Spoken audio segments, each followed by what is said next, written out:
Boa noite com Maria, 24 de fevereiro, a paz de Jesus, salve Maria! Estamos no nosso momento devocional. Eu convido a você já a pegar o seu livro, esse lindo livro que está nos acompanhando, na página 69. Poxa, Alessandra, eu não tenho o livro. Consigo acompanhar o devocional? Sim, tenha um caderno. Caderno, gente, faz muito sentido para mim. Eu não sei se para você, né? Eu falo muito de caderno porque faz muito sentido. Eu preciso ter caderno para tudo. E não é um caderno para tudo só, né? Eu tenho vários cadernos que eu vou usando ao longo do ano. Então eu tenho um caderno que eu escrevo só o devocional, esse devocional que eu faço aqui no canal. Eu tenho outro caderno que eu faço outro devocional. Eu tenho outro caderno que eu faço as minhas orações. Eu preciso deixar assim tudo separado que fica mais organizado. E para quem não tem o devocional, ou até mesmo quem tem, porque eu escrevo muita coisa. Claro, vou pesquisando também para ajudar. Mas você ter um caderno, você pode colocar ali a passagem bíblica que a gente medita, para que você possa rezar com ela, a frase, a palavra-chave. Eu sei que não tem como você copiar a mensagem, mas só esses pontos já é material para você poder rezar, né? É a matéria-prima para você rezar, para você também fazer o seu devocional. Lembrando que devocional não substitui Lexo Divina, estudo da palavra, não substitui. O devocional, ele é algo a mais. É como eu ler um livro de um santo, é como eu ler um livro de espiritualidade, aonde isso me agrega, me ajuda, me levanta para me ajudar na caminhada. Então o devocional é para isso, para nos ajudar nesse algo a mais. Isso não impede de você pegar e ler a liturgia do dia. Eu faço isso. Isso não impede de você fazer o estudo bíblico. Eu faço isso. Porque isso faz parte da nossa caminhada. Por mais que você não leia a Bíblia toda, leia só alguns trechos, mas é o seu momento. Então, se disponha e se organize para ter esses momentos de estudo, de oração e de meditação, amém? Então, vamos pedir ao Espírito Santo para que ele nos desinstale, para que ele nos tire da preguiça, para que ele nos tire da acomodação e que ele possa nos ajudar a organizar todas as coisas. Que ele possa nos ajudar a colocar em prática aquilo que nós lemos, aquilo que nós buscamos, que o Espírito Santo nos ajude e nos organize na nossa vida de oração. Vinde, Espírito Santo, encher os corações dos vossos fiéis e acender neles o fogo do vosso amor. Enviai, Senhor, o vosso Espírito e tudo será criado e renovareis a face da terra. Oremos. Ó Deus, que instruíste os corações dos vossos fiéis com a luz do Espírito Santo, fazer que apreciemos retamente todas as coisas segundo o mesmo Espírito e gozemos sempre de sua consolação. Por Cristo, Senhor nosso. Amém. O tema de hoje é o respeito pela casa de Deus. E pensando nesse tema, veio algo ao meu coração que eu quero partilhar com você. Hoje em dia a gente vê muitas coisas dentro da igreja. Nós vemos pessoas que não respeitam o templo, nós vemos pessoas que vão à igreja de qualquer maneira, que às vezes não tem nem a consciência. E hoje o tema do devocional, ele vem chamar a nossa atenção. Não estou dizendo aqui que você faça, e nem para ficar apontando quem faz, porque às vezes a gente não tem a consciência, né? Às vezes quem faz errado não tem a consciência de que está errado. Então eu quero trazer aqui alguns pontos que isso vai nos clarear, vai nos ajudar a entender o como nós precisamos ter respeito e zelo pela casa de Deus. Então, primeiro, atitude de reverência, silêncio e recolhimento, pontualidade, desconexão digital, postura física. Vou falar rapidamente de cada um. Silêncio e recolhimento, eu preciso entrar na igreja para orar. Se eu for conversar com alguém, eu preciso conversar baixo, eu não posso conversar alto. Pontualidade, se é o horário da missa é X, eu tenho que chegar naquele horário. Se eu puder chegar um pouquinho antes para rezar, mas sempre tentar chegar no horário. Não ficar com aquele costume de sempre estar chegando atrasado. Até porque se você chega atrasado, você sabia que você não pode comungar? Não vou entrar nesse detalhe. Eu acho que eu já falei sobre isso aqui uma época atrás. Mas eu aprendi isso com o bispo. Que se você não chegou na hora que a missa começou, se você chegar depois, você não pode nem comungar. Desconexão digital. Eu não preciso estar com o celular ligado na hora da missa. Eu sei que tem pessoas que acompanham a liturgia diária pelo celular, mas você não precisa ficar entrando em rede social, você não precisa ficar fazendo outras coisas que não tenham a ver com a missa. Você não consegue ficar 1 hora sem celular, então você precisa rever porque você está escravo do celular. Postura física. Eu não posso ficar sentada de qualquer jeito na igreja. Então, postura. Um outro ponto, zelo e apresentação, vestimentas adequadas. Hoje em dia, em muitas lojas católicas se faz como se fosse um chale, só que ele é bem mais fininho, que aí se você for de blusa de alcinha ou de vestido, você pode jogar aquele chale para poder cobrir e depois você tira quando você sair da igreja. Eu acho que fica muito bonito, porque eu preciso saber escolher bem as minhas roupas para estar na casa de Deus. E isso não é só para mulher, homem também. Homem também precisa rever. Quer ir para a igreja com uma camisa de time. Você não está indo para um estádio de futebol. A gente precisa ver que tem roupa para tudo. Roupa que é para praia, roupa que é para piscina, roupa que é para shopping, roupa que é para casamento e roupa para ir para a igreja. Então são coisas diferentes. Cuidado com o espaço. Se eu sujei, eu limpo. E foco no sagrado. Na hora da missa eu não tenho que ficar me preocupando com mais nada. É foco ali, ó, no altar, no que o padre está falando, no que está acontecendo. Eu ter foco, senão qualquer coisinha vai me distrair. E eu sei que tem pessoas que levantam toda hora. Algumas por necessidade e outras que não sei o que tem. Mas que insiste de levantar o tempo todo. Não sei que tanto levanta, né? Mas por isso que a gente tem que manter ali o foco, ó. Pra gente não se distrair.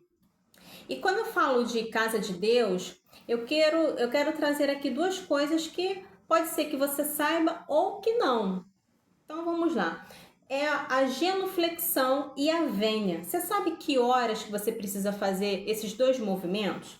Então, a genuflexão e a vênia, eles são gestos litúrgicos que são orações corporais que expressam nossa fé exteriormente. Então, a genuflexão é dobrar o joelho. Dobra-se o joelho direito até tocar o chão, mantendo o tronco ereto. Quando eu faço isso?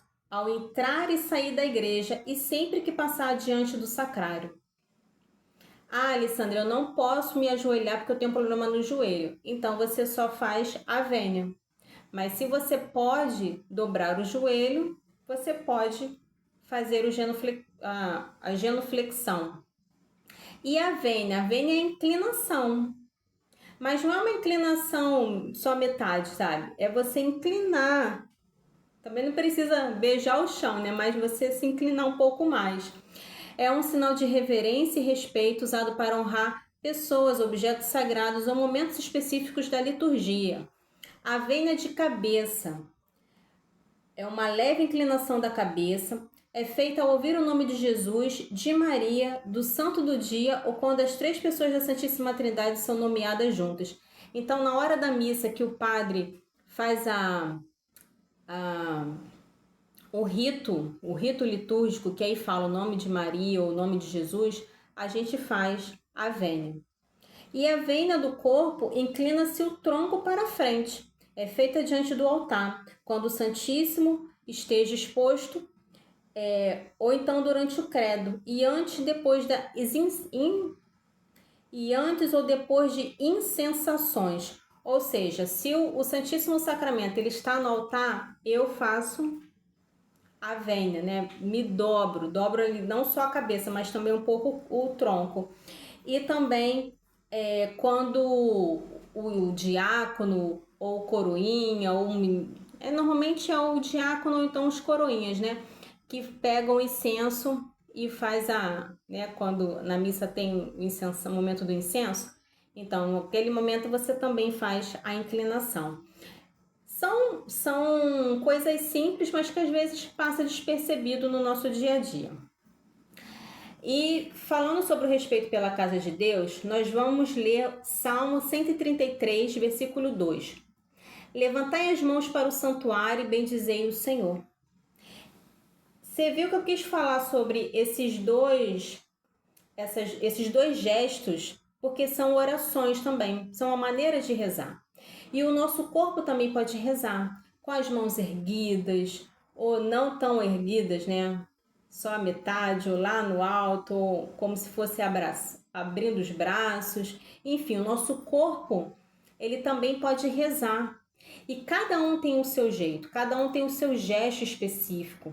A gente não tem que ficar escandalizado e nem criticando, porque cada um tem um jeito. Eu sei que às vezes tem pessoas que exageram, mas é porque às vezes ela não tem o conhecimento que está sendo exagerado. Então, eu lembro que antigamente na missa eu gostava de erguer os braços e eu levantava mesmo com vontade. E com o passar do tempo eu fui vendo que as pessoas ficavam às vezes olhando. Então, hoje em dia é assim. E eu fico às vezes assim, nossa, as pessoas estão mais preocupadas com o meu gesto do que com o momento.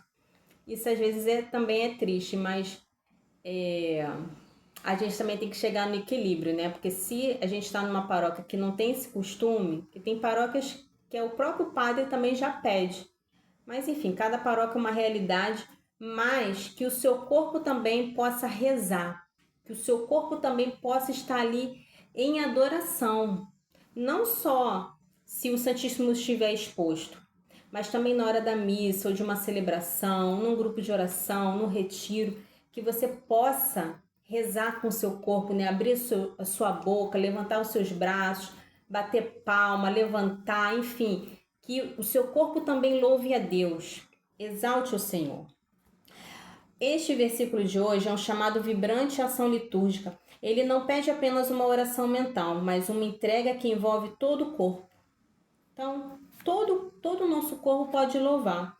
Quando fala levantai as mãos para o santuário, é como que uma criança que levanta os braços para o Pai.